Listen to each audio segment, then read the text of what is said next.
Right, good afternoon, everyone. Welcome to Asia Business Talk Show, the preferred platform for business owners, investors, regulators, and talents to drive constructive communication regionally, globally, to solve latest business challenges.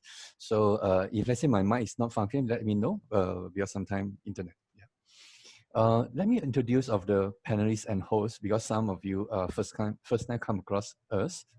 Basically, ACMF, the personnel or the people or the talents have supported companies of a different size, like micro enterprise, small enterprise, mid enterprise, large enterprise, public listed companies, and multinational companies that in Fortune 500. So this company, ACMF, is quite a young company, less than 3 years old, founded in 2017. Co-founders at that time already involved in more than 18 successful IPO, initial public offering. So we start the first product is about prepare company, mid to long-term IPO readiness for capital market in Hong Kong, Malaysia, Singapore, and United Kingdom. And during these few years, we have actually done a few of things like talk about IPO fundraising and valuation increase in Bursa Malaysia, the capital market. These are the photo.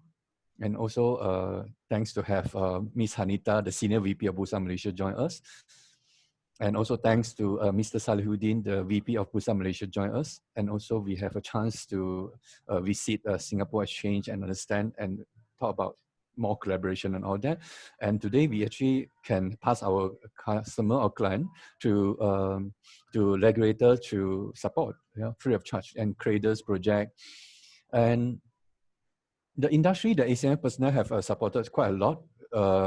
Actually, we have supported more than 55 industries, and we have helped companies to export to more than 15 countries.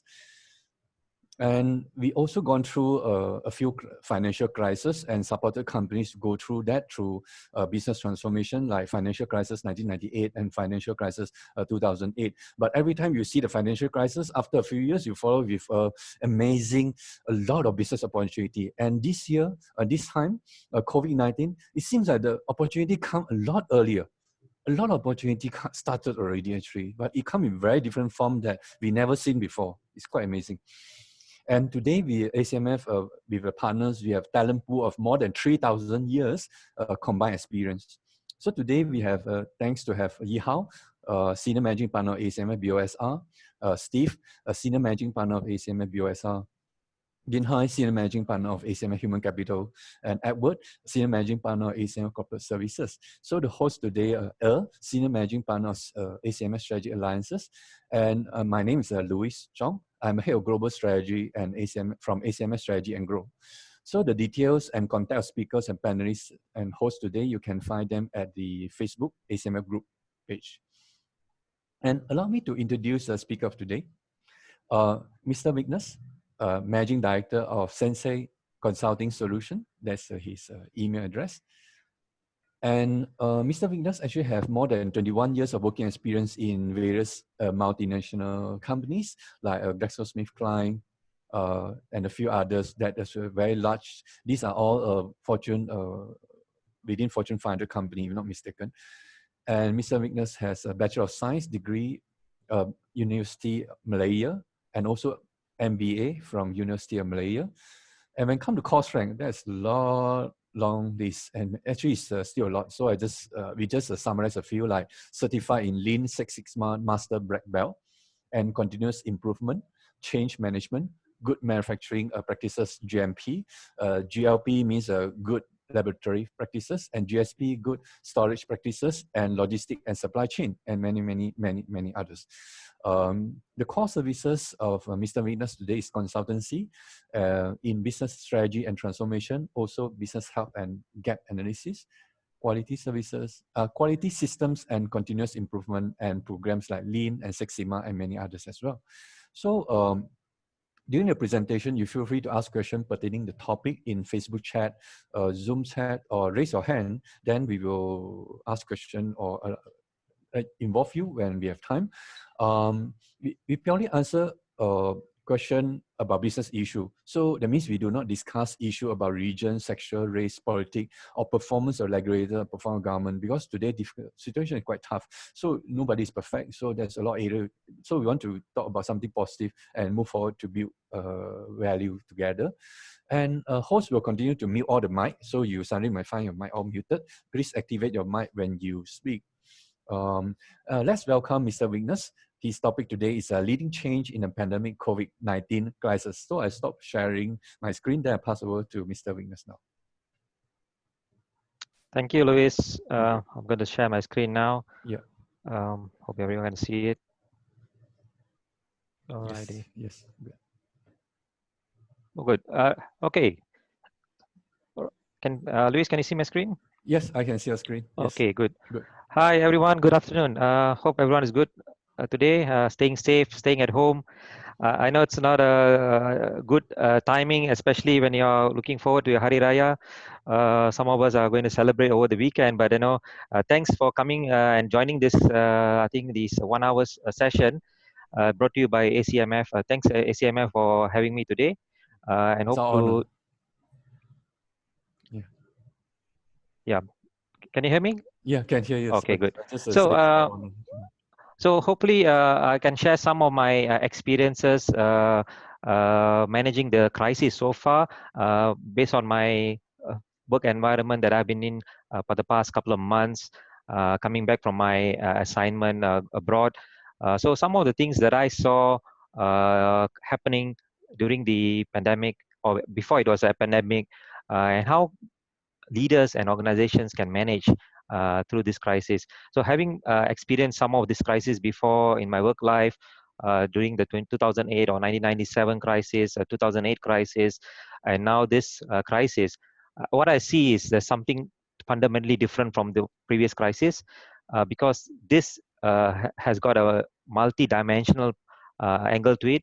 One of it is the main reason of this crisis is the health crisis due to the COVID-19 virus, and then subsequent issues that is coming out of that because of the crisis, where countries have to force themselves to lockdowns, and which is now driving in the next level of crisis, which is the economic crisis. So I think one of the things that I have learned so far, and what I'm telling myself and telling my friends is, there are a lot of things beyond our control. We can't do a lot of things by ourselves, but there are things that we can do within our control, which way how can we improve the current situation within our own company or own household, or within our own neighborhood. So one of the things that I see fundamentally important is, how can leaders or business owners lead change during this crisis. I'm sure all of us have gone through tremendous amount of change over the past, I would say, 2 or 3 months. Even myself, I'm learning to know new things, learning to do things differently, washing my hands more frequently, and avoiding my touching my face. So these are the things that I think even some of us find it difficult to change. And I think change is not something that is easy, that comes by. Something that we need to practice, and something that we need to do it every day, so that it becomes a habit. So what I'm trying to share today is basically something about how can we do something in a structured manner, so that we can improve our current situation, and like what Lewis pointed out, tap into all the opportunities that are going to come out from this crisis. Okay, I'll move on to the next slide. It's basically, I think, it's a simple slide normally I share when I do a problem solving program. Basically, when a problem happens in our, either in our office, at home, or anywhere, there are a few ways that some people attend to it. There are people who try to do nothing. They basically try to ignore, thinking that the problem will go away. I'm sure some of us have done that before. Or sometimes, and most of the times I see this happening in most of the companies that I've worked in, is where they try to do something, anything, but just to make themselves look busy, showing that they're doing something about it. But however, the problem doesn't go away. You're just trying to make yourself important, trying to engage a lot of meetings, but you don't try to solve the problem. And the third point, which is sometimes is quite dangerous as well, is based on experience. You you try to tackle a problem based on your past experience and thinking that it will solve the current problem, and that is something that I find very dangerous, especially in a situation like this, because the pandemic that we are going through, the crisis that we are going through, is totally new. I'm sure all of us are seeing something new every day, and it's, you can't base this on your previous experience. So you can't put guesses to solve a problem like this. So I'm very cautious about people doing leaders going into solving problems using their base past experiences. And my final, I think the final approach that I always try to educate my fellow colleagues or my companies that I work in is have a logical, structured approach to solve a problem. It could be any problem, could be a pandemic like this, or any problem that you face in your day-to-day life. So I think having a structured process allows you to revisit your plans that you put in place, so that you don't have to rethink, or I would say reinvent the wheel by going back and forth solving a particular problem. So by having a structure, you can actually accurately and objectively describe the issue.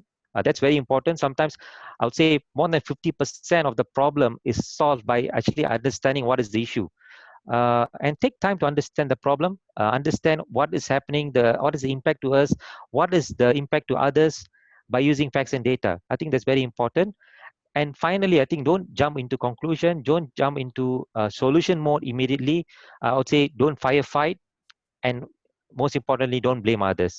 You can blame a lot of people, but try to avoid blaming others, because I think it's a way to approach a problem is how can we come out of it. Okay, so I've got I would say a 7-step approach that I came out with, how to manage a problem like this. This is nothing new. It's actually, I would say, a combination of a few techniques that has been out there, using Kotter's 8 steps, or a PDCA, or a DMAC approach from Lean. So these are the things that I see that can be helpful for companies to go through a crisis like this, and strategically lead your company through this important period of time. So the 7 steps, I wouldn't say this is something that can be followed by heart, but it's nothing prescriptive.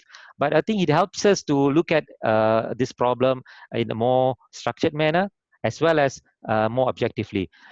And the first thing that I see, I think, was quite unique to all the other crises that I've seen so far in my working life, is the part where I think it's very scary, is because it is the fear factor that is involved with this crisis. I don't know, maybe we can get a poll, or just type in the chat box down below. I just want to see what is your opinion. But how many of you, since the crisis, feel fearful, even going out, or going to the shop, or going to do your groceries, or doing something outside of your house? Do you find it still a fear to do something at the moment? Is there some fear lingering within your mind when you want to engage with others, when you want to talk to someone, when you want to meet someone? Let's give it a go. Let's type in yes or no, y or n, to see whether does everyone have the same feeling. Because honestly speaking, I have the same. I have got a fear of engaging in the normal way previously. I don't even shake hands at the moment. I remind myself, before I go out from the house, I gotta get a few things ready: my hand sanitizer, my facial mask, my tissue, my hand wipes, a few other things have to be ready before I go take the car out. So just want to check with everyone, is this something same with all of you? Are you facing the same problem? So I see some of them saying yes, some saying not really, some saying yeah, maybe yes or no, not sure. You have not thought about it maybe. So I think most of it, I think, saying yes. So I think I would say it's fair enough to say that the fear is out there among us, within the family, within our colleagues, within our family members, within our managers, within the leaders. So I think the fear is because of the uncertainty that is evolved through the period of this crisis. And when people go through a crisis, they go through, I think, any change or any element of a crisis like this, they go through, I would say, a change curve. Um, Here, I've used a Kubler-Ross change curve. I think it's quite common. I'm sure most of you would have seen this. Anyone going through a change will go through this curve in a manner, I think, different from each other. But I think some of us rotate between these feelings. First of all, when you go through a change, for example, when there's a lockdown was announced, first thing that I think came to everyone's mind was a shock. Suddenly we find, hey, what's going to happen? Will I be able to get my groceries? Will I be able to get food? Will I be able to get my daily consumption? That is the first thing that everyone goes through, and even myself. The shock of unknown, shock of, oh, what's going to happen? How long this is going to be? And you can see that from that shock, people, in the grocery shops, in the supermarkets, there were a lot of panic buying. That's one of the, I would say, the elements of shock. People tend to react differently. Others tend to, some people tend to lock themselves inside, be quiet. Some tend to go out, do some panic buying and all that kind of things. And what happens is, after that, slowly, some people tend to go into a phase called denial. You say, this is okay, this is just a common flu. I'm sure some of us would have heard this, even coming from, in the media, people saying that this is a common flu, it'll go away, it won't impact me. So people go through this kind of emotions, and I think, I'm sure every one of us have gone through that. And I think after that, another element of, I would say, emotion sets in, which is called frustration. I'm sure, all of us would have felt this at a few periods of our time during this crisis as well. Frustrated not to be able to do our normal things, frustrated not to go for your daily runs, including myself, not able to do your day-to-day things in your normal manner. I think frustration kicks in, and sometimes, when you're too much of frustration can lead into some depression as well. So I think most of us would have gone through that element of depression, or you might have seen that happening within yourselves. And what happens is, once we start to go into depression, sometimes some people get out of it by experimenting with some new things or new ways of doing things. One of the things that I did was, if I was not able to connect with my friends, some of my family members, so we started experimenting with, using Zoom, using a few methods of communication. And I think that's what most of us did, how to experiment, how to do something differently. I think most of us would have gone through that experimentation process. And I think we would have, seen that, this is not that bad. You would have seen that, oh, I can actually still engage socially by having these Zoom calls, by having my video chats. And even I had a happy hour session on last Wednesday with my colleagues. So this is something that I think all of us are experimenting. And once you see some, I would say, some elements of, this works, you tend to make a decision and you say, okay, I want to move on. I want to move on with my day-to-day life in a different manner. Maybe I want to pivot the way I do business in a different way. And I think what happens is, once we move around making that decision, we go into the next phase of, saying that, okay, this is going to be the new normal, this is what we need to do differently, and then this is what we need to overcome. So I think the change curve is something that I think it happens in every one of us, and some of us rotate as well. Sometimes you feel have a denial, then you go back into shock. Sometimes you go into depression and you come back into frustration, or sometimes you go up to accepting what's happening, and then it comes back down to depression. I think all of us go through that. But one of the main things that I see, which is quite different from the current, the previous crisis or pandemic, is the element of fear. Because when I say fear, is the fear is because we don't know when this is going to end. We don't know what's going to happen with this I would say virus, whether the vaccine will be found, whether will it go away once the summer comes in into the northern hemisphere. So there's a lot of fear and I would say that this will be there for a long time until there is a permanent solution. And I'm afraid that this might not be a permanent solution is not that near at the moment.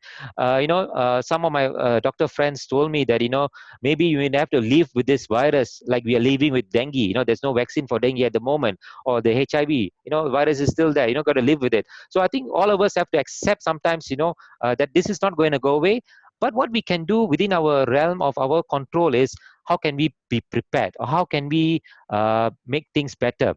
So what I see is with having some plans, having some structure, we can, I would say, mitigate this uncertainty. So one of the things that I see leaders can help in this anxiety period among your people is you need to take leadership control. You need to reduce the fear and anxiety and help your employees to move away from that.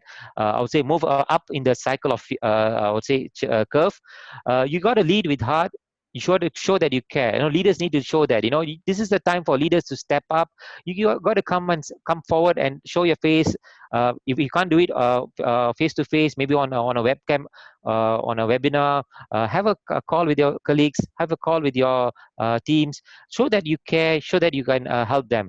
And then the second point, which I always remind our people, is not only during the crisis. You got to be visible. You got to be on the ground to understand and observe what's happening. And also, when you're on the ground, you can assess what's happening to my business, what's happening to my customers, what's happening to the environment that I'm in. I think it's very important to go down to the ground to see what's happening in your day-to-day business world.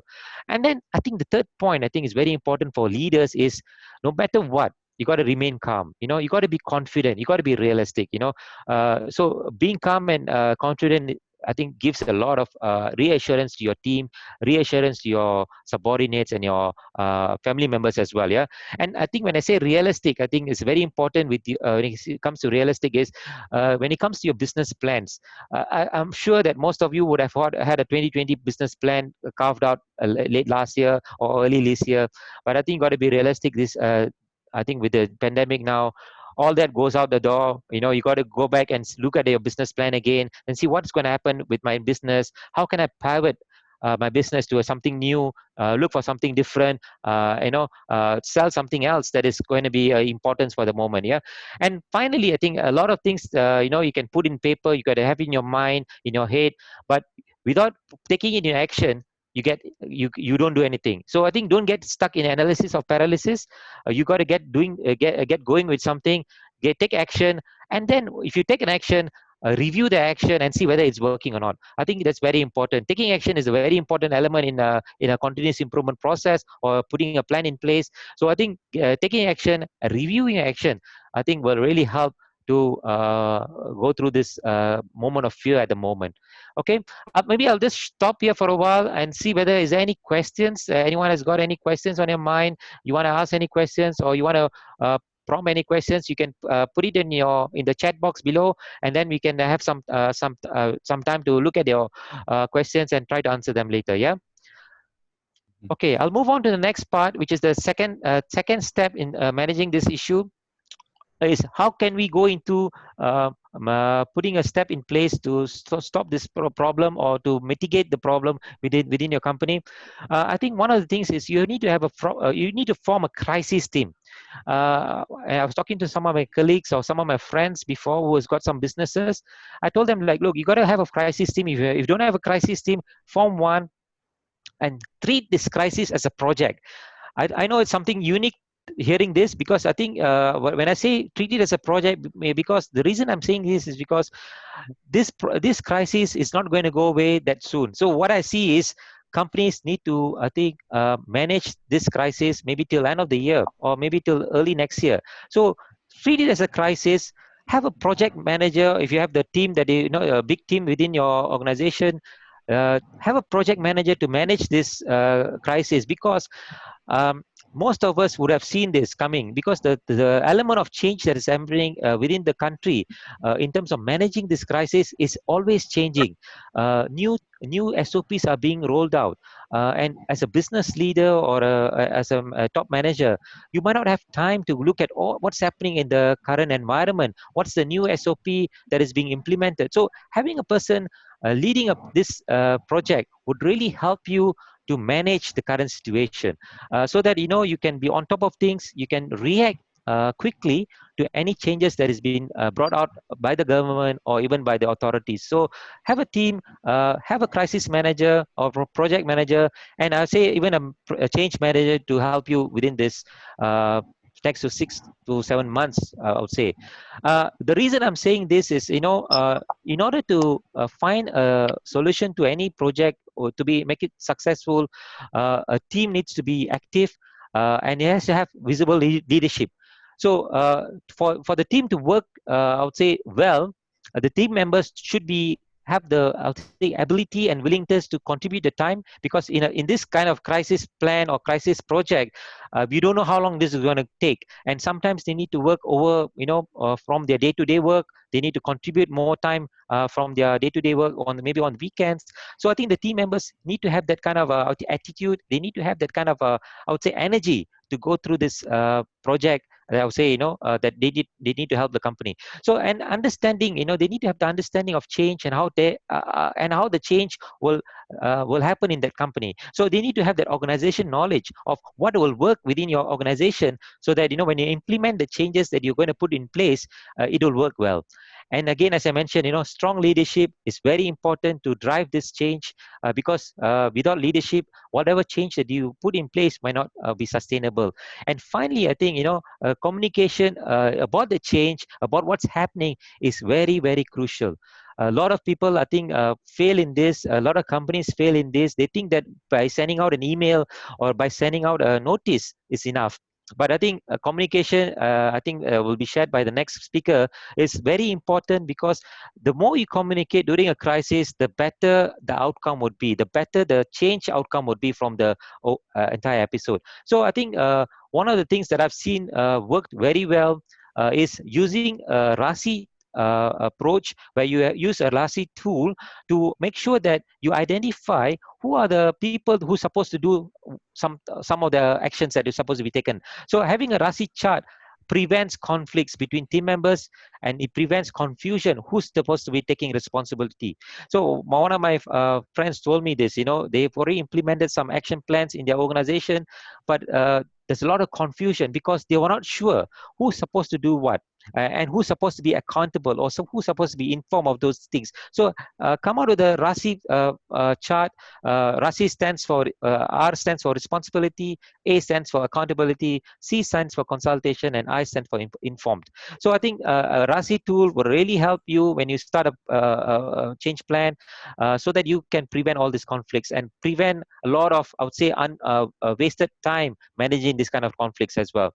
Okay, and then next thing is about, going into the next part is about communication. I think I would say I already mentioned about communication earlier. I think it will be shared by my fellow speaker later. But one of the things I think we will be always, I think, reminded of is how Malaysia reacted to this crisis. I think this is a good example. Because some of us rise to the occasion. I think our health DG, who has become a popular face during this unpopular time, really rose to the occasion. I think he's been a trustworthy, I would say, person, face, despite all the uncertainty. He has provided some good direction despite the volatility, and he's brought some, I would say, calmness despite the anxiety. So I think he's been on air practically every day at 5 p.m. to provide the latest update.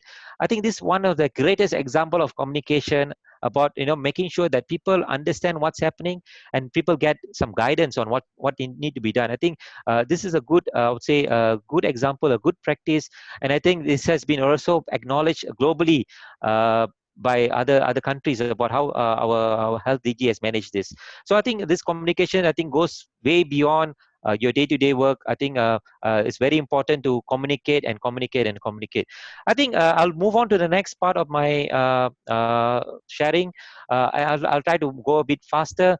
So once you form a team, you need to assess what's happening. You need to know what's the current need, what's the current strategy that I need to implement, what's the current focus that I need to put in place, what's my current strengths, what's my financials, how much of cash flow will I have till end of the year, for example. So all this needs to be done in a very objective manner using facts and data, putting emotions aside so that you can come with the best solutions to mitigate the problem. So step 3 is very crucial. So a lot of questions can be asked about putting in the 5 whys. Why is it happening? What's the urgency? What's my immediate? What's my mid-term or long-term action? What is the effect if I put this in place, and so on and so forth. I think you can, most of us would have done this, but what I say, I think very important is a lot of times, a lot of companies put a lot of things in place. You need to start tracking them. I think a simple tracker will really help you, because once you put something as an action in place, track them so that you know what's working and what's not working, so that you're able to review your actions, so that you can go back and say, okay, this didn't work, I need to do something differently. So I think actions are important, but tracking them also is very important. And I said earlier, manage this as a project so that you can track them maybe on a weekly basis, on a bi-monthly basis, or on a monthly basis, to see where you're heading. Okay, so that's a simple plan. And some of the lean tools that I normally share with my fellow trainees and my fellow colleagues is use data driven actions. I call it data. So use data, you assess, you make decisions, and then you take action. So it's a cycle where you actually go through, where you always look at data, you assess, you decide, and then you take action. So it's something that is very, very important, especially during this time, to see whether whatever actions that you're putting in place is actually impacting your business. So this is a simple tool. And then you can, I think once you have a plan, once you have a strategy, you need to put it into action. But before that, you need to activate your change team, or the people that you identified earlier as your change managers or change project team. So you need to activate them. You need to make sure that they go to the front lines. They are able to send the same message, clarify what is being done, telling all your employees that this is what we need to do during these crucial moments. You need to have change agents who can play a communicator role, who can play an advocate role, who can even coach, who can be a resistance manager. So I think in change, one of the key points that we need to always look out for is resistance to change. I think all of us could have gone through this. A simple thing as not washing your hands is a resistance. I think you need to put things in place so that people know why you need to change, what is the reason for the change, and what are the impact if you don't change. So I think activating change agents is important before you put your plan in place. So activating them and then putting the plan. I think the next step is actually putting the plan. So putting the plan, I think, is very important. But the plan alone is not is going to work, because the plan will have an impact on people. So as I said, a plan is just on a paper. The plan needs to be absorbed by the people, or the people in your organization, and there's going to be a lot of emotions attached to that, because when you are changing, the people side of change is always going to be very emotional. So there are tools there from a change management approach, where you can use a ADKAR model, where ADKAR stands for awareness, desire, knowledge, ability, and reinforcement. It helps us to see whether is this change going to really impact my organization? Are people going to follow the change that I'm going to put in place? Are they going to adopt it with an open heart, or what's going to be the impact, or what's going to be the resistance? So I think putting a change plan is important, but assessing through ADKAR model will know whether your change is going to work or not. And finally, I think some of the examples that's already in place. I think some of us would have gone to McDonald's, would have seen this, the social distancing process that is already put in place in McDonald's or in any fast food chain, in the rapid care or in LRTs, and even in our pharmacies. I think this some plans are already in place. I think, to me, these plans has to be revisited. This is not to be something that is going to be cast in stone. You got to go back and review whatever that has been put in place, so that it's relevant at the point of time, so that you can put the best impact to your business. Okay, so I move on to the final part. I think once you implement your plan, once you have a plan, you need to implement the plan. And I say the most effective way is make sure that the plan has got momentum within it, with the leadership taking control, having sponsors to evaluate how the plan is working, and make sure that you have a review of the plan, so that you see whether what steps need to be taken, so that the plan is in the right direction. So one of the things that I normally share is, you can have a daily plan review, or a weekly plan review. You can have a daily hurdle meeting at the Gemba meetings at where the action is, so that reviewing the plan and seeing what's working and what's not working will really help you to mitigate any problems that arise by deploying this plan. Okay, and finally, I think once you put a plan in place, as I said earlier, it's not something that is cast in stone. You need to review that plan. You need to go and see whether how can I tweak the plan so that it has some better impact. So I'll use a concept called PDCA. You put a plan, you carry out your plan, you check whether the plan is working or not, or is it being effective or not, or is it hitting the KPIs that you want to achieve, and then you react or act upon that. Once you get that assessment done by checking, you see whether. I'm showing viewers the Daily Mail front page. I don't know why you're laughing. Why are you laughing? I'm telling you what it is. It's actually very serious. Hello. Hello. Is not too sure where it come from. Okay. No worry. I thought it's one of the commercial we are playing. But no worry. Yes. Yeah. All right. That guy probably just also take the opportunity to say hi to Nakanishi-san from Japan. And Okay. also Samantha from Singapore, and also Angeline from KL. Angeline say no to the fear because Angeline is one of the guru in emotion management. so that's why Angeline said no at the time. I kind of understand where she come from. Yeah, over to you, Mr. Vighnes. Yes. Okay, I think I've come to my last slide now. I think reacting to the plan, I think is very important. As I said, it's a PDCA cycle. Put a plan in place. Try to review back the plan and see whether what's working and what we need to do better. I think it's a cycle. As I said, the plan is nothing cast in stone. You got to go back, review your plan. And because I said this is something totally new, all of us are seeing this for the very first time. Whatever plans you put in place, it might not be working. You go back and review it back. It's okay.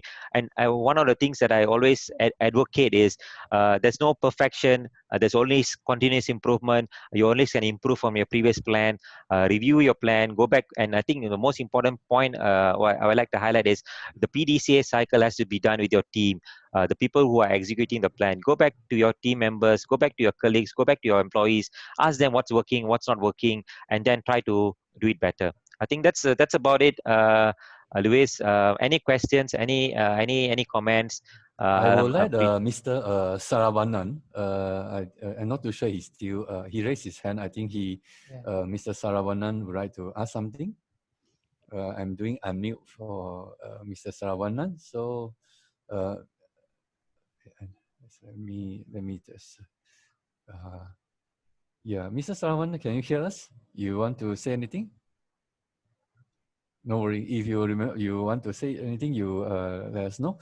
Okay. And then Mr. Niels, he has a comment. I think an important tool is to think out of the box, look for new opportunities, new customer, new markets, new product, new services, etc., etc. Try to find the silver lining. Yes, how true is that? Yeah.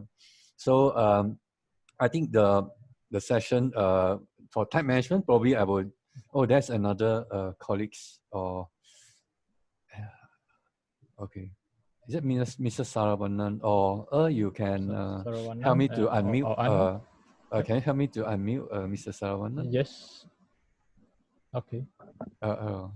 And I saw there is two people want to ask a question. Yeah, I think the other gentleman is Anwar Jamaro. Yeah. So I allow. Hi, can you hear me? Yes, Mr. Okay. Anwar. My name is Anwar. My name is Anwar. It's a very fast-paced presentation with lots of acronyms. Okay. I think we want to add in DAPA, RAPA, MAPA, TAPA. Thanks for the quick highlight of the 100 million tools. Yes. I work from a basic perspective. I look at what entrepreneurs do, and I follow what entrepreneurs do. But my question really is, for a lot of companies, they're acting from a trust deficit. And so what happens now? I mean, you just saw Booking.com just laid off 1,500 people last week. Airbnb laid off 1,900 people. I mean, Airbnb at least handled it very well. But for local companies that have never shared information, have never had any real purpose expressed to their people, how do they get into this game of re-establishing trust? Because for a lot of the local companies, the trust is not there. Anwar, I think, hi Anwar, Vighnes here. Nice meeting you again. I think I'll share this. I'll say I'm not sure that I'll be able to fully answer your question, but I think based on talking from my experience as well, I think I worked for a family-owned business prior to this, and I know that in a small organization like this, there's always going to be a lot of trust issues. I think companies are going to have these issues, and what I see is it's going to backfire for the organization themselves. I think when this is to me, it's a blip at the moment in the entire business world. What happens is when companies are going to go back, when you're going to go back and try to start back your restart your business in a different way or in a current way, when you don't have the trust, I'm sure the trust is sometimes is not there most of the times, but when you don't have that, you're going to face a lot of problems, especially when you see people or your talents leaving your company. And what I see for leaders is they need to bite the bullet. They need to acknowledge the fact that they need to be more open. They need to be more transparent. And one of the things I earlier mentioned was they need to be engaging with their team, with your colleagues, with your employees. If they don't do that, it's not about only laying off people. It would be also survival of the company. So I think it's not only a short-term, I would say, cutting cost approach. It will be, I think, on a long term. You might not see companies existing, So I'm not sure, at the moment Virgin is going to go bust in Australia, and I think most probably even in Virgin Air, even in UK. To me, if they don't do something now differently, it's not only the short-term impact on their bottom line; it's going to be the overall impact of the business. So that's my view. Yeah, actually, Mr. Neil said that Amazon looking for 75,000 new employees globally. It seems like when market changes like this, there's always some industry will be benefited and then looking for even growth, a strong growth, and some industry will suffer because of the changes. So that is the facts of market when things change. Yes, and I think just to add on to that, I think what companies can do as well, what I see, and even within the consulting world at the moment, I'm getting a lot of collaboration invites from Japan and even from Germany this week. So a lot of people are trying to collaborate. I think companies can do that as well. They can collaborate, they can merge. There are opportunities at the moment for companies to look at their business and see what can be done. How can I leverage with other businesses at the moment to survive? I think it's not only about bottom line; it's about survival for most companies at the moment. Because of limitation of time, probably you need to move to the next session. So allow me to say hi to Aslin, our co-founders of ACMF. So he is a very reputable and very popular man among the capital market and regulation. Hi, Aslin. Good to see you. And join us, actually join us through Facebook. So allow me to share my screen.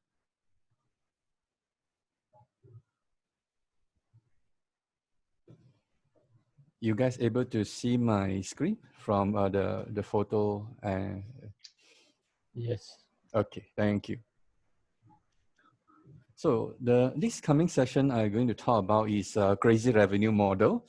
Basically what it means, the goal of crazy revenue model is to support micro, small and mid enterprises in Asia to explore additional potential revenue stream, especially changes like this. The old money is probably destroyed and the new norm will cause a lot of new opportunities. So we're going to explore them. So why call it crazy, right?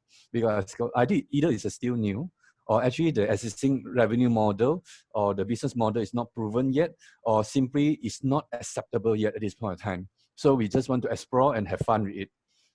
So today we're going to talk about a crazy revenue model of a small convenience store to home. Who are the people going to use it? Who are the targeted customers here? I'm going to talk about the customer, targeted customer. Firstly, these are the people that staying near to the operator's house or the operator's office. So primarily targeting those geographical market that is nearby, probably less than half an hour's drive away. And how many of you have children below 10 years old? Can you say yes or no from a Facebook chat or a Zoom chat?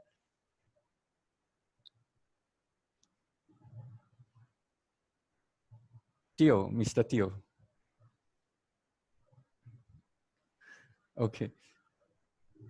And then this is the one, the targeted customer is that the working adult with children. And then mainly target those low and mid-income group that using a smartphone. And targeting those customers that are already working from home and also need to work from offices, work from office. And how many of you already start working from home now, actually? Yeah. Please key into Zoom or Facebook to see that how many of you are already working from home or already? Yes, yes. And we also target those people or customers that are very sensitive to their safety of themselves and also their family. And these are also the targeted thing or targeting those customers that they start to consume online entertainment, and they are price conscious and also they are health conscious, and because of working life need to juggle between children, family and work. These are the group of a customer they really appreciate convenient. Yeah, thanks for the feedback, Chan. Yeah. So what is this crazy revenue model or small convenience store to home, how it works? Firstly is that the people actually they offer the services. Firstly, they need to understand the preference, the special preference of the local.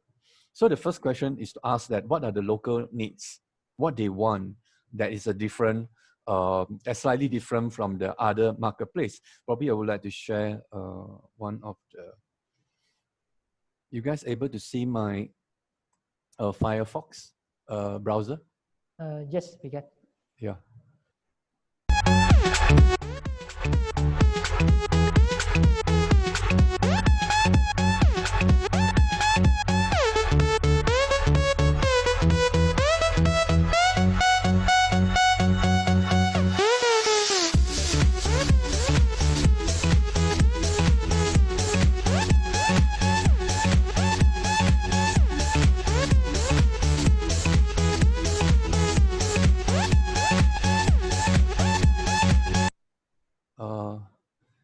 So this is a coffin dance. Is it something the norm or the cultural things that it preferred by some geographical market?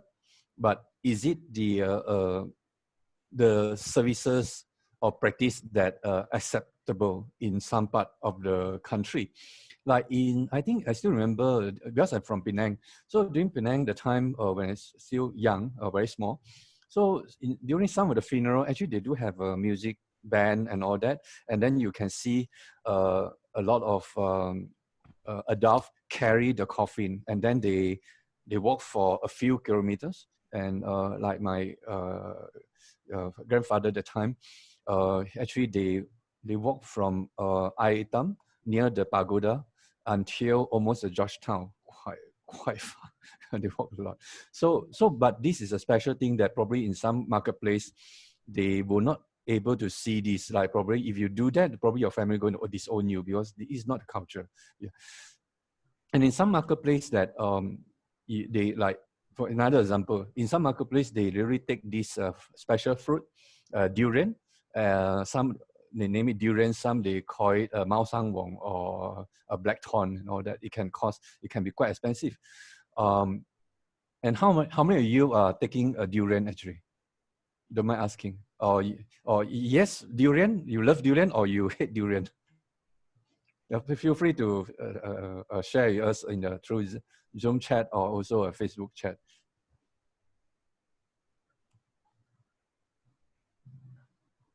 Yeah, I still remember I don't like durian very much initially, but eventually it's like after you taste for a few rounds, then it's kind of stuck.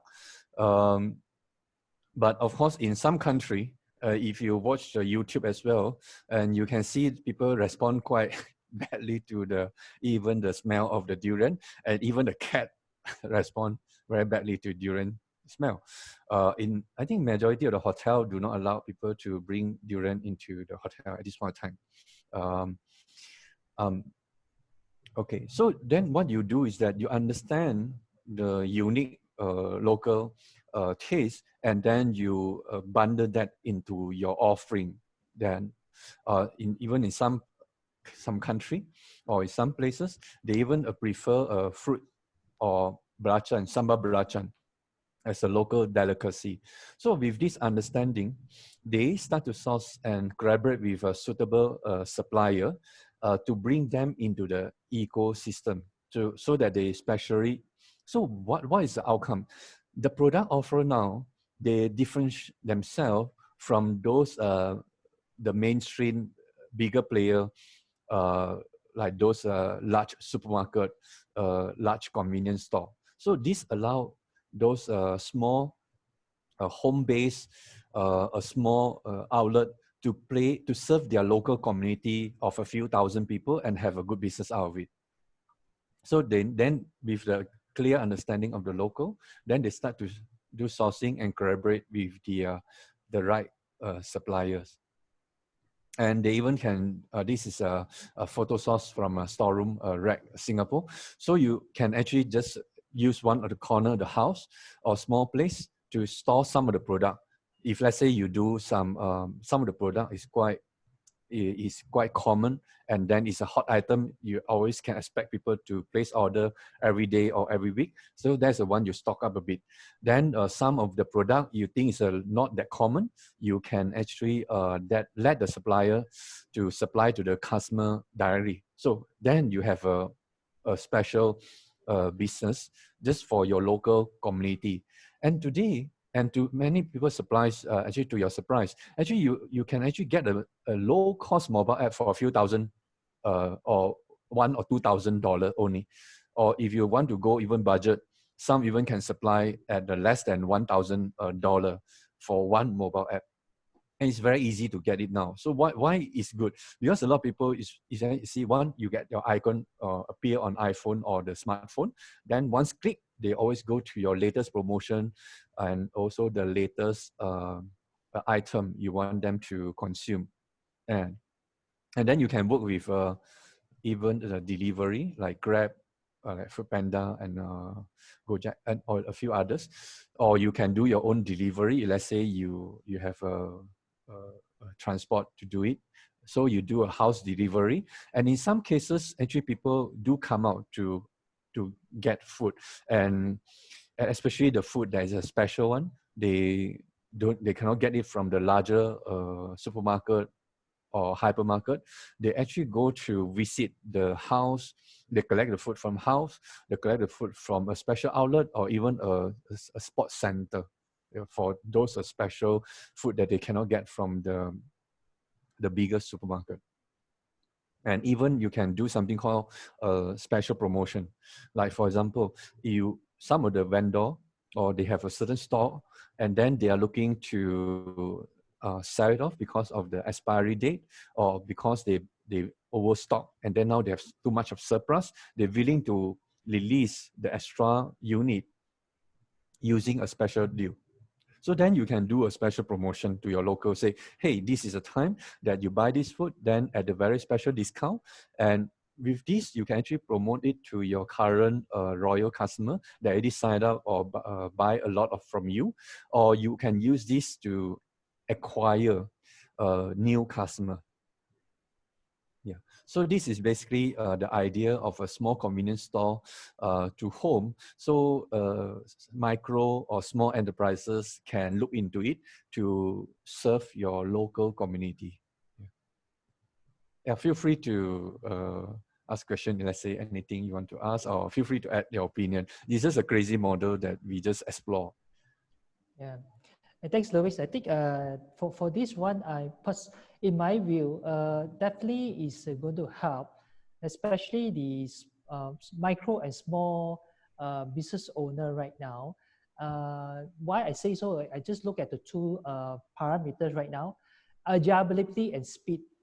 we talk about the current pandemic. This is the parameter I'm looking for. I'm pretty sure that the business owner also looking for to, in order to reach out the market with speed, reach out the market with agility. So meaning the appropriate tools, like just now you mentioned, like, you know, as a mobile apps, perhaps those are the very fast paced, and yet very cost effective to reach out those are the area the business owner to have the enablement in terms of tools.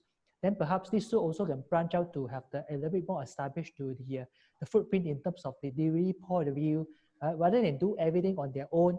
So they can leveraging in the ecosystem so that the surrounding, those are the operator can help out to become the operator in terms of delivery, right? In terms of maybe other sourcing, they can even become their supplier, for example, like raw material for production, right? So that'd be very good. So, so my view definitely is a good sign. The only thing is the business owner might need to be cautious is that, so when they go to this area, they might need to choose the right tool in the market to serve the purpose with the meet the requirement in terms of cost, as well as all the functionality able to produce, so that can maintain the, we call it zero customer dissatisfaction. Make sure that when we go to the market and sell it out, tools are able to deliver that kind of quality.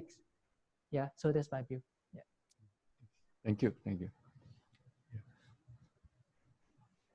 Yeah, actually, this is also probably an answer to some national security issues as well, because during this kind of some situation like COVID-19, lockdown, or movement control or circuit breaker, it's very hard to depend from those resources from too far away. Even during a lockdown, even the logistic between different states are affected as well, were affected as well. So those that between different countries even worse. So there's some urgency also to build up some local supply that able to have a sufficient support to the local requirement. So during lockdown, things still can move on. Mm.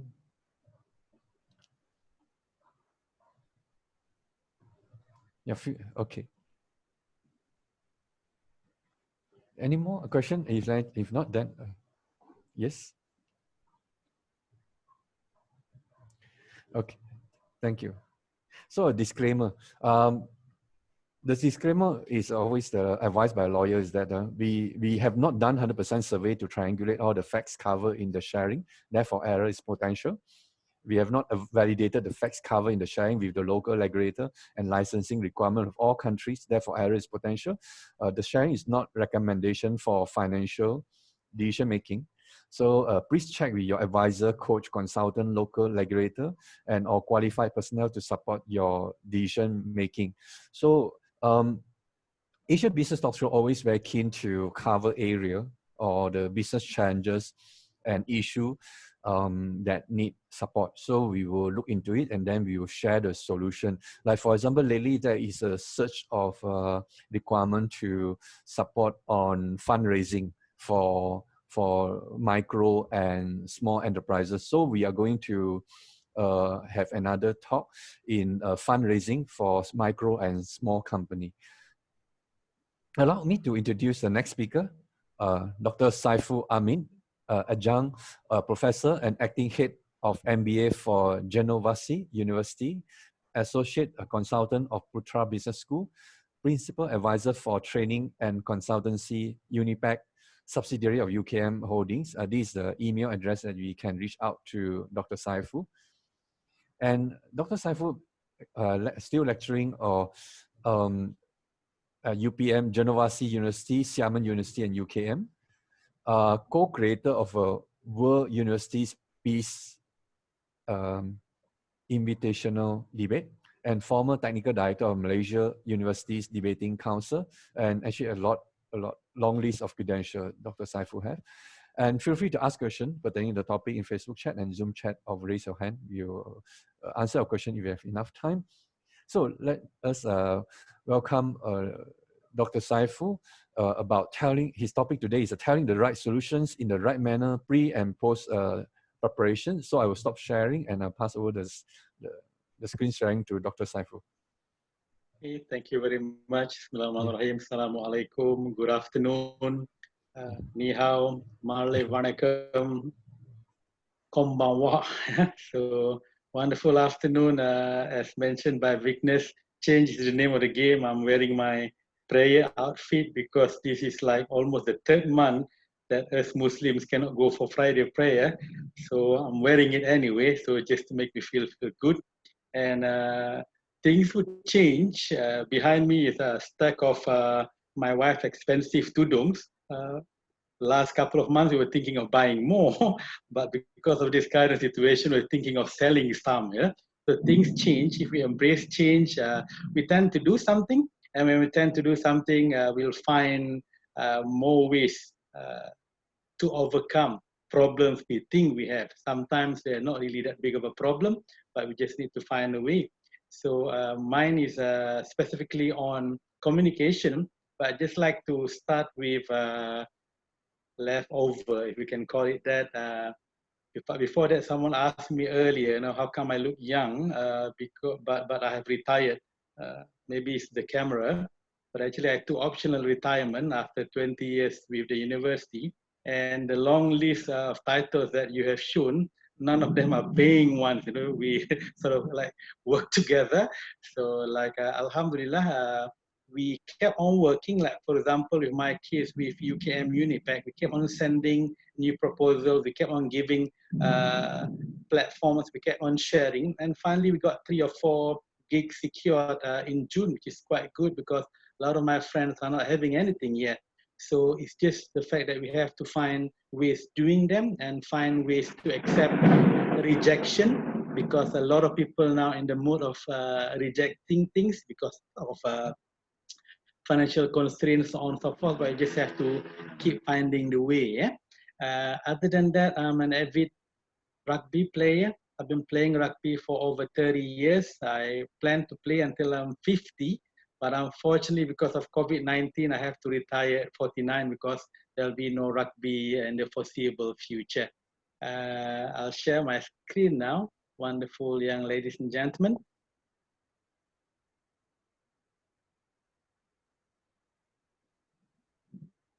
Right, nothing fancy. I'll put my disclaimer early. These are all things I've acquired from my years of teaching and being taught.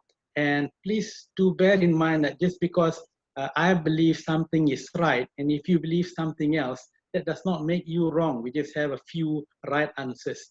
And in this kind of platform, we would like to share a lot of answers so that once we are faced with problems, we have an array of solutions that we could use. And then we look on whether we are able to implement whichever one that we can use, and that should be our right answer for that particular moment in time. Yeah. So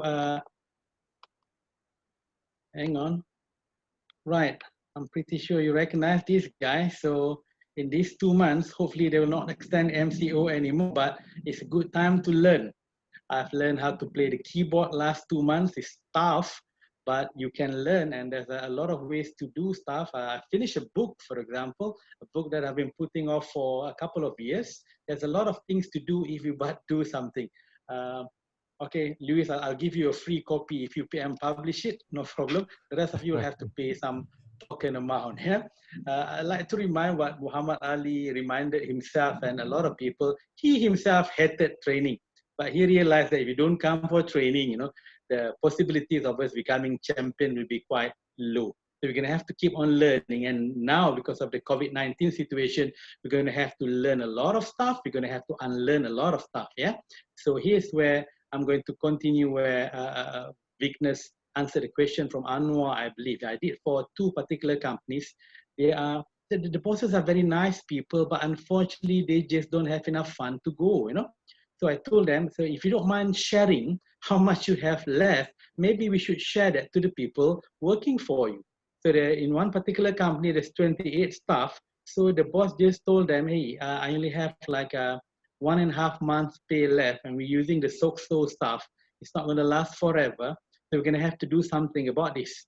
So I'm going to continue to work 5-6 days a week. You guys are welcome to take leave because I can't afford to pay you your normal pay, your normal monthly pay. I can perhaps only pay you 8 or 9 days a month, which usually will not be accepted positively by the staff, because if you not explain it nicely, but the way he explained it, it's like, hey, we are in trouble together.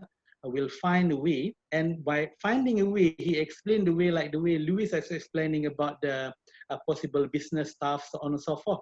So not only that they received the news in a very favorable manner, but the boss are actually finding part-time work for the staff to do on the days that they're not working. And on the 5th day, this is like, to me, it's like a total genius type creativity idea. He said, hey, guys, if you're staying together, when you come to work, let us arrange that if 2 of you comes to work and the other 2 can look after the children. The 2 of you can, the other 2 can go and buy groceries, so on and so forth. So you are exchanging time and reducing certain other factors so that you'll not spend, and thus because you're not spending your saving, and because of that, the smaller amount of money you're receiving will last a wee bit longer. We'll just have to find a way, and it's what Vighnes mentioned earlier on. If you explain it, people will accept. But if you, like, for example, still driving your 3 Ferraris, 5 Mercedes, and explaining to everyone you have to take a compulsory furlough, 10 days of leave of absence, maybe not quite acceptable by those looking at that particular situation. It has to be done right, and it has to be done in a manner whereby we have to realize the business situation nowadays. Hopefully it'll come back and we'll become stronger. And when we become strong, I do remember old Boeing example, when times were not so full, so they released their staff quickly. But when the business came back, they wanted to bring back a lot of their skilled staff, their experienced staff. They were already hired by Airbus, so it cost them more. So it's rather to suffer together a wee bit and have a bit more loyalty forthcoming from our staff. Yeah, but that's not my topic. That's Victor's topic. But unfortunately, he didn't have enough time to expound on that. Yeah. So for me, would be if you're telling problems or solutions to your boss, number one, get your facts checked. You need to be sure, because you're taking their time, and if you're not sure about the solution or the problem that you are going to be sharing with your boss, then it's a waste of the person's time. Yeah, and if you're not an SME, of course, check again, because SME maybe because the arrangement is a bit closer, so chances are you'll have a better feel of the situation. And number 2, check on whether you want to solve the problem by offering the solution, or you want to be known as a person solving the problem. This is also a big issue when it comes to communication. There's a hidden agenda all the time because a lot of people are worried someone else will get promoted. I see this a lot in universities. You don't want to share stuff because someone else might be the associate professor first. Someone might be professor first. Let's share, let's share because it solves a particular problem for the good of the particular organization. But if you want to have the hidden agenda, well, so that's why I'm asking, check first, you to solve the problem, or do you want to be known as the person solving the problem? Then we can talk about the particular situation, yeah? And then when you want to check facts and ideas, this is an old 1991, if you can read up a bit, it'll be quite nice, by Levin Wenger, 1991, and Wenger went solo with someone else. It's under community of practice. Just check.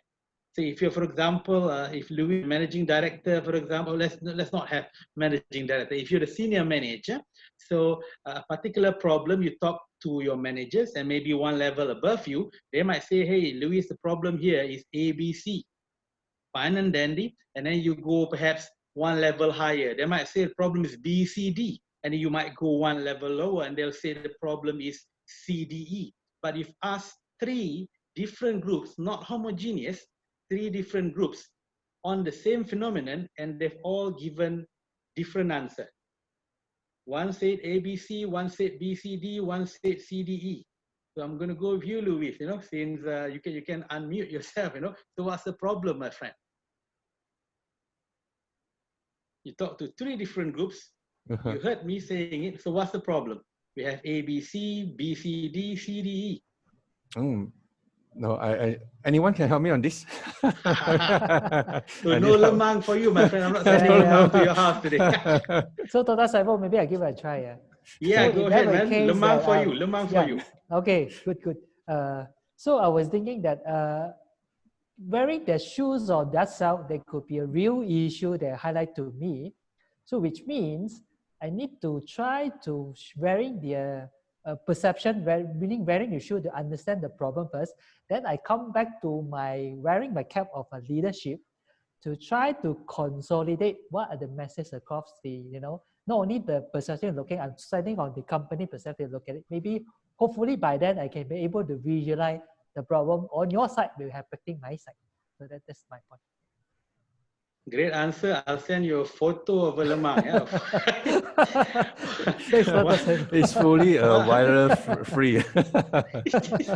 Fully comply. Today, because of Chong, my good friend, I delivered my lemang early in the morning, so I could be with you until 5. Yeah. Thanks, Doctor. Yeah. One group says A, B, C. One group says B, C, D. The other group says C, D, E. The problem is C because everyone agreed it's C. So it's good to check. And it's good to check at least 3 groups which are in that particular phenomenon. Or else we'll be very, very biased. And then we ask people who are of a similar level, similar experience, and chances are they'll give you the same answer. You want to buy a new car, you talk to all your friends, everybody has a Perudua, chances are you'll buy a Perudua, right? But you need to talk to those with Proton, you need to talk with those with perhaps Mazda, then you have a better point of view. And then, like Yinho mentioned, you come back and you make the decision. But you need to have these point of views coming in.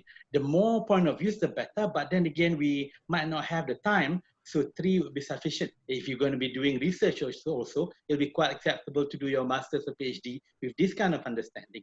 And in a way, I shared the drawing by Levin Wenger, 1991, because in any organization, to know what can be done, to know what cannot be done, because it's different, if you were to go to Lim Kok Wing University on Monday, for God's sake, on Monday, they have to wear black. And when I asked the lecturers there why, they said Tan Sri wants people to wear black. He owns the place, so if I'm going on Monday, am I wearing black? I'm wearing black. I don't have to like it, but because that's the authority figure over there, right? You go just, I think, 2 rows down, there's DHL there. The MD is wearing jeans with checkered shirt. Am I going to put my 3-piece suit? No, I'm just going to follow that particular understanding. That's the community. Any community we're in, there's the authority and then the senior. The only role for the senior is for you to go to them because you can't go to the authority so that you can get the interpretation clearly. Then you know what can be said, what cannot be said, what can be accepted, what cannot be accepted. Like when we started, right? We have to mute ourselves when we're listening to people. We have to, if we need to move, for example, I've been doing a lot of Zoom training, Luis, my back is so bad now, every half an hour I have to stand. I now know I have to switch off the video so that I could stand and do stuff. These are all what we call the rules. In that particular community. You go to another community, you have to go to the seniors to help you interpret and understand what the authorities will be able to tell you. For example, the word urgent, yeah? How difficult can it be for us to define the word urgent? But you go to a certain place, at ACMF, for example, if Lewis says urgent, that means stop doing everything, do that, perhaps. Yeah? In another place, it could mean finish what you do and then do that. In another place, it could be whatever happens, end of the day, I want it. In another place, it could be urgent means nothing. You have to say urgent 3 times before it's urgent. See, only the community can help this. So it's just not the words you say. It's just not the solutions you have. It's just not the problems that you have identified, but you also need to know the simple rules in life, right? So big things, not really. You go home, for example, I cook. I don't look like much of a chef, but I do cook. But when I cook, because my Sifu, my mom, finish cooking, I finish doing all the dishes, then only we eat. That's how my mom taught me. Is that right? Is that the right way to do it, Yellow? Yeah. My point of view, right? My wife, I'm married. Of course, my wife, I had to marry her. I've been married for 24 years. Alhamdulillah. I'm very lucky, Luis. My wife is beautiful. She also has a PhD.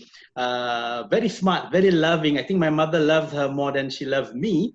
And the luckiest part, I found out that my father-in-law is rich. You know, a couple of months when I started dating her. So bullseye, you know, all the way. Though I can marry four, one is sufficient. Yeah? So alhamdulillah on that particular. But when it comes to cooking, she would cook too. In fact, she would do most of the cooking. But her mom taught her cook, eat, and then do the dishes. My mom cook, do the dishes, eat. Now, you see, it's not wrong. It's just knowing who's the boss in the house. Now, in my house, Luis, you know, my wife is the boss. So we follow her style, right? So even when I cook, I don't do the dishes immediately. I leave some, so we follow her style. So that's a simple understanding. So when you want to do this, rather than doing trial and error, wasting time 6 months, a year to figure out what can or cannot be done, just ask people. Just ask people. And if that particular person doesn't want to share with you, there's another person. You can't go direct to authority, you go to senior. Maybe you go to junior who's been there a while. Chances are he or she will be able to tell you a bit of pointers on what can or what cannot be done. And then you can do a bit more research about your boss. Because I did for one particular computer company last week. They complained that the boss is always very unhappy when we suggest things about spending money to help improve our system, so on and so forth. You know, why is the boss unhappy every time we talk about money? I said, you have to understand, guys. You know, it's his company. He's been there since day one. Probably spent 2-3 million. He's supposed to be unhappy when he's supposed to be spending money. So you're going to have to accept that as the average understanding. He's not going to be happy when it comes to spending money. He should be happy when he's making money. So if you're going to be coming in helping for understanding for the boss to spend money, maybe you're in the wrong place, so to say. But we have to find ways anyway, because at times you have to convince your boss this is the right thing to do. And at times also the other way around, reciprocal, boss has to find a way to convince the staff, the personnel, these are the stuff that you have to do. This is a simple plan that I've done for big companies and small ones, and even at home. Usually works to a certain degree. But remember, like I shared with you, these are just my point of view from my couple of years of experience. If you have better ways to do it, please do share in another time, in another session. Yeah. So like I mentioned early on, the info problem methodology. First, problem and solution is the same thing. You confirm first. I mentioned to you about the community of practice, you know, or else we're biased. When I look at myself, Luis, I look good. Right? When you look at yourself, you look good too. We can always sell any idea to ourselves. I recently bought an 18-year-old wajah, you know, for no apparent reason. I convinced myself to fork out 6,000 to buy the wajah, and my wife asked me why. I said, it's a good car. Yeah, to you, it's a good car, because there wasn't any discussion. I didn't talk to my son, whom I'm supposed to get the car for. I didn't talk to my wife, who's like, you know, the Minister of Finance in the house, but the check was signed, and the check was signed, and that's about it, right? The problem not confined, confirmed, chances are you'll be coming out a lot of activities, coming a lot of decisions on bias situations. So be careful on that. At least ask 3 groups, homogeneous situation, problem, but different in terms of level of expertise, level of experience, so on and so forth. Number 1, timing. How can we know the right timing if we do not ask the seniors? When's the best time to talk to the boss? Like for example, when I come home, Luis, I sometimes would go out those days before COVID, 4 or 5 days, and when I come back, my wife would know that I'm tired, so that there'll be no talking, no reporting just yet. She'll just switch on the TV. We have the 24-hour rugby channel. I'll look at rugby. She'll prepare coffee for me. You know, she would make the timing. Rather than wait for the timing to come, she made the timing. So I did the same thing, you know, with Perdua. When I was consulting there, it was the target was like about 7% behind. There's only 3 days left. boss not so happy. Boss is a Starbucks fella. So I convinced everybody, let's get Starbucks, not only for him, for everybody, show that everybody loves Starbucks. So when he came in, he was, guys, you know, I was ready to devour you, but I saw a Starbucks on my table, and I saw another Starbucks on the table in front, and I saw everybody with Starbucks. Now I cannot be angry anymore. So just a Starbucks. But sometimes you find the timing, sometimes you create the timing, and of course the opportunity. You might not have the timing, but just, you know, in that particular moment in time, you are supposed to drive somewhere with your boss. Maybe you should do that. And of course, the number 3 part, you know, maybe Yi Hao, is that how I pronounce the name? Is it correct? Yeah, that's correct. Sifu? That's correct. Yes, right, Yi Hao. Wang Fei Hong Sifu. I'm from Ipoh, so I speak a lot of Cantonese actually, but I can speak Mandarin a lot because my early years at school, I was teaching a lot of the, how do we say this, removed students. So all my students were wonderful Chinese girls and boys and Indians ones too. So I pick up a lot of Mandarin there when I was in Johor. So the messenger part. The boss doesn't like listening to you, Luis. Maybe because you just want to solve the problem, pass the solution to Yeho. Don't worry, you know? Don't worry, for example, hey, Yeho might take the credit. There's a possibility. Even if you don't do that, someone might take the credit. If you feel so bad about that, if you feel so deep about not wanting to share, Luis, I'll share something. If you have children, I hope you have children. Yeah. When you look after them, you do the best of your ability. You're not sure whether they're coming back anyway, but you do to the best of your ability. Transfer that feeling to your company. You do it to the best of your ability. Will you be promoted? Not sure. Are you going to gun and fight and get the promotion? Yes. Maybe Yin Ho, who's perhaps your junior, got the promotion. Hey, just shake hand, you know, and take him to a teh tarik session or something. At least he'll remember you, you know. Maybe your chance would come next time. But we are there because it's an organizational problem. And if there's 100 of you, because you did not solve that particular problem before COVID, now we're all suffering.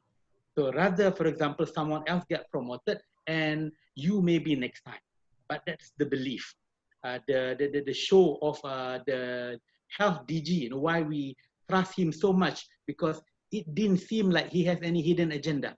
I'm not aiming to be the Minister of Health. I'm not aiming to be a minister. I'm not aiming for promotion. I'm just doing my best to solve the problem. And he used the words of like the friendly, learned, knowledgeable uncle. So people trust him. You put someone else there, chances are we switch off the TV. You get what I mean? So that's one way of doing it. Yeah. So for our practice, this is not the ideal one, but for practice, you've identified the problem. When you go and see your boss, you don't tell the problems immediately. You say, Lewis, my boss, my MD, I've identified this particular problem, but I've identified 10 solutions. See, problem become very small, right? One problem, I got 10 solutions. But these 10 solutions, boss, the best ones for our problem is number 2, 3, and 4. But number 2 and 3 and 4, we need to have the green one. We need to have some solutions to the solutions. Now boss have forgotten the problem already. I know not that easily done, but when you come in with positivities, chances are the negativities will not be that big anymore. I'll share with you a personal example. About 3 years ago, my wonderful, beautiful wife, we were given a trial by Allah subhanahu wa ta'ala, by God. She got cancer. She got breast cancer, and then alhamdulillah, quite a few of my students, they become oncologists. So one of them, Dr. Sucharit Pong Prakyun, he said, Dr. S, he calls me Dr. S, whatever happens, take her to National Cancer Institute, because they have the best doctors and everything. Forget about your insurance, whatsoever, just go there. Go there, they'll be able to give the best care for your wife.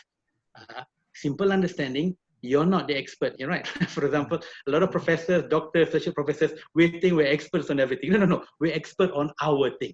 That's why we have this kind of platform, so we can respect other people's view and understand that Luis could be a change management expert. You want to do change, go to Luis, for example. And that guy is an oncologist, so I'm listening to him. So I took my wife to National Cancer Institute.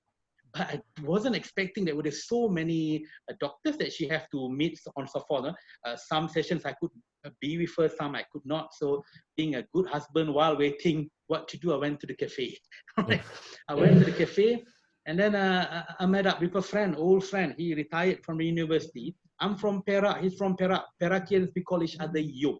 So from afar, he shouted at me, yo! It was already strange because you don't shout at the hospital, right? You kind of speak in a slower tone. But because he shouted, I semi-shouted, hey, yo, you know? And then he came to me and said, hey, man, what you doing here? Still shouting. And then before I answered, he said, what else? Right, Cancer Institute, cancer, of course. But he was still smiling. And then he asked me, who got cancer? Definitely not you. You look like fit and dandy. I said, my wife. And I was still, you know, having the sad look and everything. He said, oh, your wife. What type of cancer? I said, breast cancer. Oh, breast cancer. What stage? I said, okay, this is a bit strange because he's asking a bit too detailed here to say. I said, stage 2A. Okay, 2A. Okay. Sorry, 2B, 2B. And then, so, well, 2B, you know, definitely chemotherapy. Sorry, definitely chemotherapy. No chance. I went there. Me and my wife went there specifically in the hope that the doctors will say, no chemotherapy. Just go radiotherapy. Just stage 2, you'll be quite okay. So of course I got a bit angry, Louis. So I came closer to him as I'm moving closer to you now, even though we are in Zoom. I asked him, hey man, why are you here? And he looked at me still smiling and said, my wife got cancer too. I said, what type of cancer? Breast cancer. I said, what stage? He said, stage 4. So I came closer, pulled him closer. I said, dude, your wife got cancer stage 4. Why are you so happy? Why are you so happy? And he came closer to me. That's maturity speaking. That's the professor speaking. He looked at me and said, brother, just because your wife, the love of your life, got cancer, has not given you the right to give unhappiness to other people.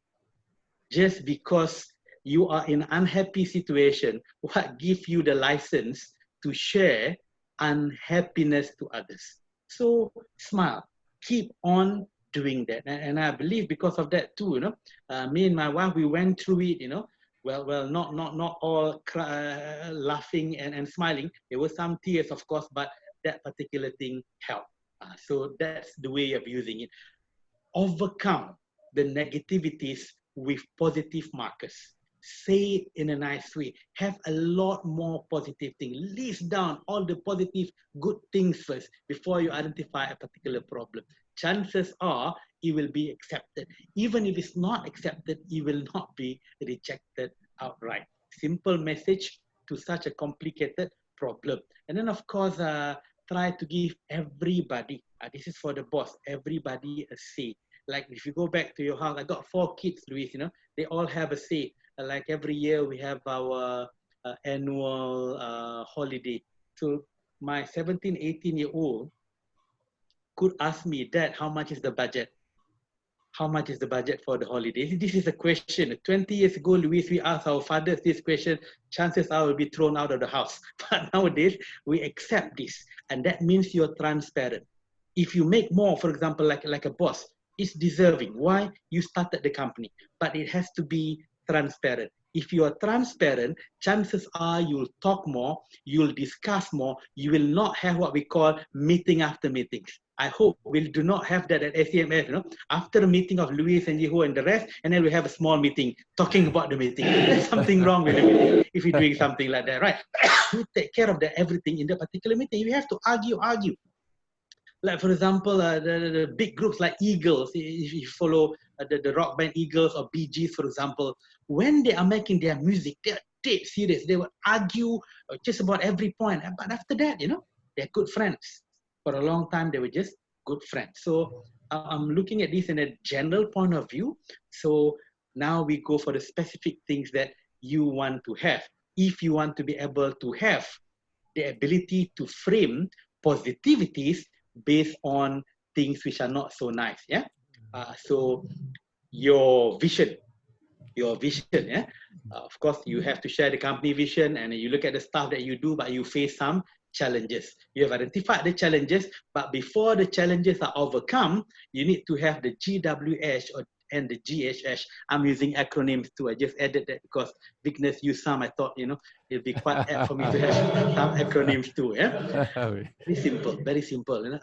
Now I'm going to go with you, Lewis, because you are the only one with the microphone on. Yeah? Do you want to be happy, my friend? Oh yeah. Yeah, fantastic. Do you have a plan to be happy, my friend? Yes, actually answer. Great. Most people don't have plans to be happy. They rely on others to make them happy. You'll be surprised. You want to have a lot of money, you save money, you invest, you do business. You want to have a degree, you go to university. That's a plan. But happiness, what's the plan? Yeah. Right, because you want to paint the positive part so that you can communicate better, so that positivity will radiate from you, Zoom or face-to-face. You have to have the GWH, go to work happy plan, GHH, go home happy plan. You decide to be happy and make a plan. If, for example, you have to wear blue and you feel happy, go ahead, wear blue and go to work, my friend.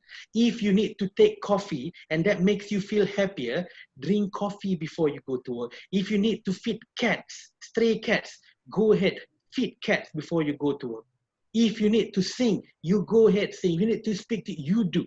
Whatever you need to do before external variables come in, you would have already done what you need to do to get you in that right mood. So when the challenges come, because you're not able to solve them yet, when the challenges come, okay, it hits your shield will go down, but you're still in the dandy mood. Another one comes, it'll still be quite manageable because the shield is still there. You can't be facing so many problems every day, right? But have the shield first, because a lot of people, they hope for others. The boss make them happy, traffic, rain or no rain, colleagues, nice food. Those are all external.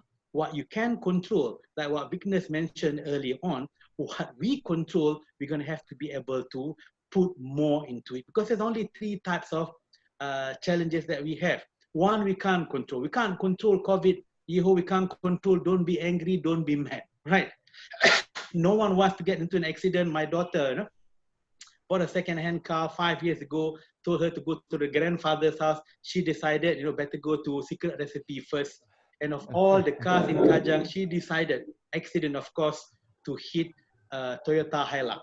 And then she called me, and I went there, and she was like so afraid. I was angry, We saw the engine of the car. She said, Dad, you can see the engine. I said, fantastic. At least you know the engine is there. And she was asking me in the car, you're not angry? It was an accident. Why should I be angry? It's an accident. You didn't plan for it to be. We didn't plan to have COVID. We didn't plan for the company to lose all the money, but that's the situation now. Don't be angry on things, force majeure type thing. You can't be in control. And there are things, the second level, whereby you have some control to it. Your boss's mood. Of course, some parts you can't control, but you can plan. So have more control in the areas that there's an element, there's a semblance of control there.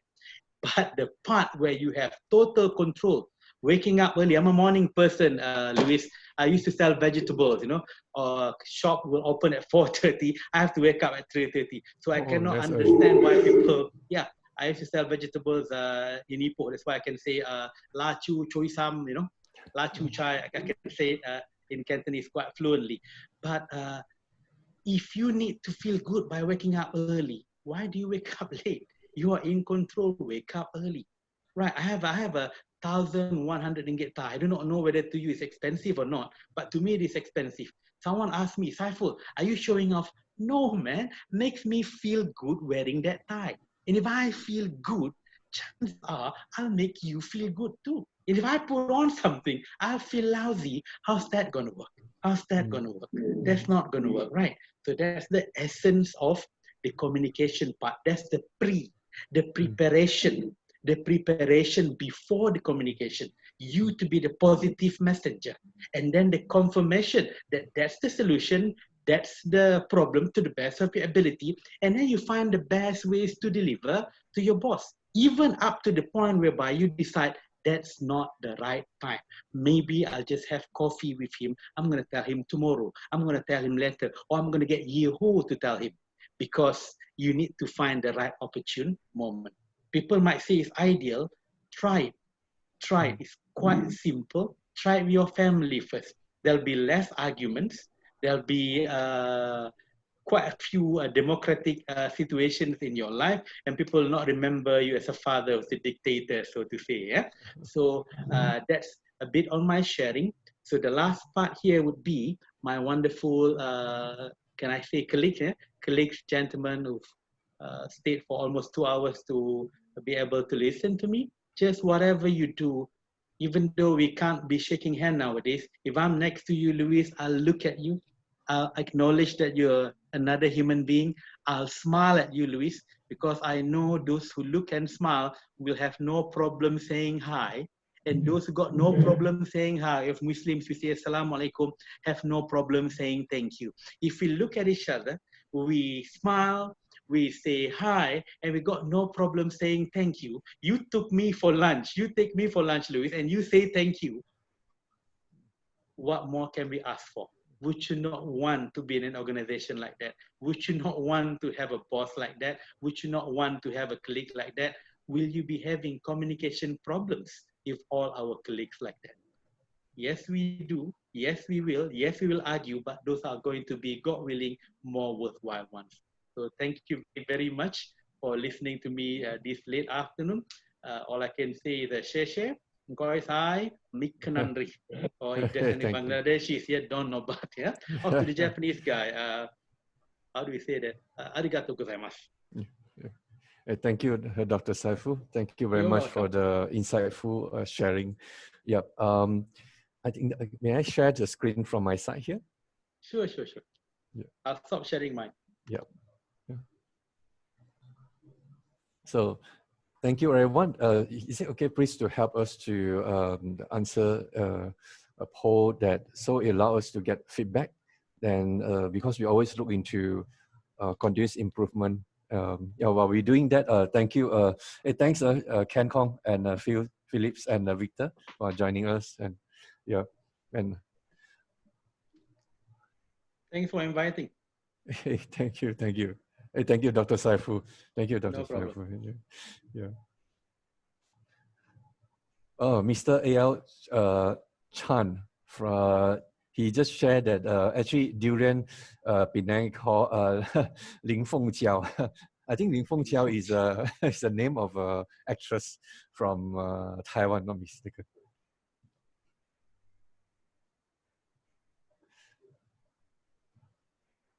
Yeah, I think El Chan also put a question that to Dr. Saiful just now. Just saw it. He mentioned that sometimes employee can't approach their immediate superior as the boss is very stubborn and refuse to listen to new idea. So how to overcome this? So otherwise he will call that in subordinate or maybe get fired. Okay. Like I mentioned earlier on, you're going to have to decide whether you want to be known as the problem solver or the problem identifier, or you just want to solve the problem. The boss will have people who he would or she would listen to. Maybe you should just give the answer to that particular person if you just want to solve that particular problem. Or say it in a sectional way, compartmentalize it, give it bit by bit. And of course, by showing it, you can have a bit more platform. It doesn't have just to be you speaking to the boss. It can be to a general email to just about everybody. Like it's quite common in government, how do you say this, government offices. During the afternoon prayer, they would invite an ustaz to tell something about what they are telling, that they plan to tell the boss. And they invite the boss to listen to, rather than them telling it, and ustaz telling. So the boss would at least, begrudgingly acknowledge certain things, So there's always a way. There's so many ways to skin a cat if we try. So don't try twice or 3 times and say you give up. Try a lot of times. Like my mother asking me to wake up 3 o'clock in the morning to do my early morning prayer. Took her 30, 40 years. And I still don't do it regularly, But you just don't give up, yeah? That's just my view of it, yeah?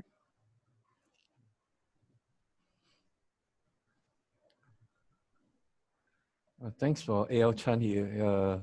He feedback that actually delivery of fruit, vegetable, or meat, home delivery, probably now auntie, uncle, they can use the app to buy now. The last time is low chance or low rate because people prefer to go to pasar. Pasar is is I think it means the wet market, the morning wet market. And if you go to any town, if you see any morning wet market and you see any hawker center around, the chances to get a very, very good food, I think is very, very high. Because these are the hawker center or the food store, they've been operating there, like some actually passing from one generation to the next generation. So the recipe they have is usually very good. Yeah. Okay, thanks for the poll, everyone. Let me go to the next session. Is there any more time for a question, because it's already 5:10, so we don't have no more time for next question.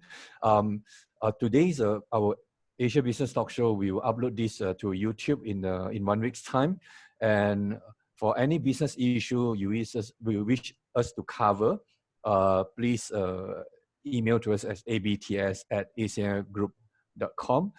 And I really appreciate Dr. Saiful, Mr. Vighnes, and also appreciate ACM BOSR, Business Application, Corporate Services, Digital Human Capital, Strategy Alliance, and Strategy and Grow.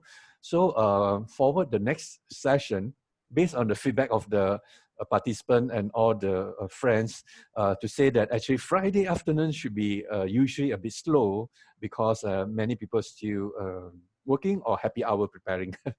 So we are advised in the future, just do it at a Wednesday evening. So a lot of them friends and can join us, all participants can join us.